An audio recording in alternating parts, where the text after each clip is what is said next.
بطول باش و پنہا شو ازی عصر کہ در آغوش شبیر بگیری، اے مسلمان عورت بطول بن جا، زہرا بن جا، اور اس عصر سے پنہا ہو جا، چھپ جا، علیحدہ ہو جا،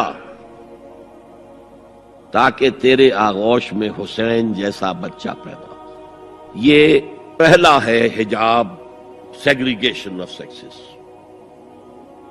میں نے ضیاء الحق صاحب سے کہا تھا، کیونکہ ان کی شورا میں شمولیت کی میں نے جو ہے دعوت قبول کر لی تھی، مشورہ دینا ہے۔ میں اپنے مسجد کے ممبر سے بھی مشورے بھی دیتا ہوں، تنقیدیں بھی کرتا ہوں۔ جیسے انگریزی کا محاورہ right from the horses mouth, تو right into the horses ears کچھ کہا جا سکے تو اچھی بات ہے۔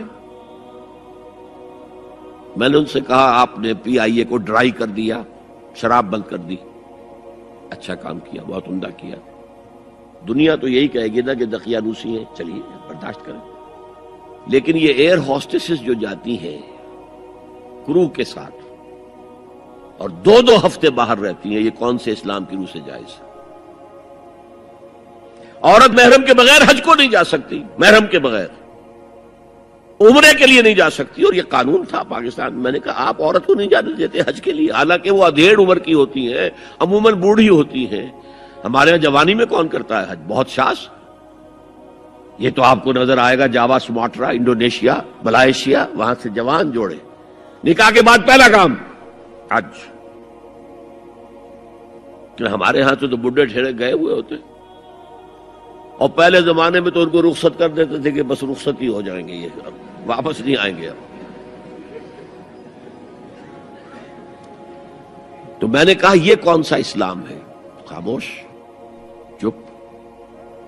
میں نے کہا یہ ناشتے کی ٹرے اور کھانے کی ٹرے مرد نہیں رکھ سکتے سامنے۔ میرے خلاف باقاعدہ خواتین نے جلوس نکالے پاکستان میں جب میں نے پردے کی بات کی۔ گورنر سندھ کی بیوی جو ہے اس نے لیڈ کیا جلوس کو۔ میں طالبہ کیا کہ ان کی ٹیلی ویژن کے اوپر جو ہے ان کا سامنے آنا بند کیا جائے۔ میں نے کہا ٹھیک ہے۔ بدا الاسلام غریبا ویسعود کما بدا فطوبی للغرباء۔ اسلام شروع ہوا تھا تو اسی حالت میں تھا کہ کوئی اس کو جانتا پہچانتا نہیں تھا، پھر جب اسلام غالب ہو گیا تو طاقتور کے تو سبھی دوست ہیں، سبھی پہچاننے والے، لیکن ان قریب اسلام پھر غریب ہو جائے گا۔ تو جو اسلام کی غربت کے ساتھ خود غریب ہو جائیں ان کے لیے مبارکباد۔ اسلام کا دامن نہ چھوڑیں، چاہے انہیں کہا جائے کہ یہ تو بڑے ہی دقیانوسی لوگ ہیں، بڑے کٹر لوگ ہیں۔ میں نے اس زمانے میں چیلنج کیا تھا، مجھے بتاؤ کیا فرق واقع ہوتا ہے؟ آپ کہیں گے عورتوں کو اگر ہم گھر میں بٹھائیں تو ہماری اکانومی سفر کرے گی، آدھی ہماری جو ہے لیبر وہ کام نہیں کرے گی۔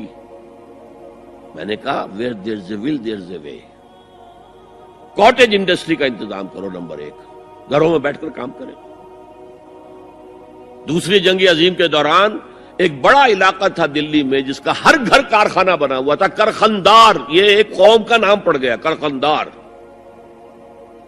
چھوٹی چھوٹی مشینیں لگی، کہیں بٹن بن رہے ہیں، کہیں بکسوئے بن رہے ہیں، کہیں نکریں سل رہی ہیں، کہیں پینٹیں سل رہی ہیں، کہیں جو ہے کرتے سل رہے ہیں، قمیضیں۔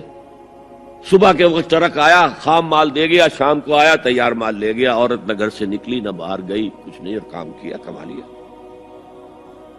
کاٹیج انڈسٹری کا انتظام کرو۔ اسی طریقے سے ایسے یونٹ بناؤ انڈسٹریل جس میں عورتیں کام کریں، عورتیں سپروائز کریں، ورکنگ آورز کم رکھو تاکہ وہ اپنے گھر کا کام بھی کر سکیں۔ کرو۔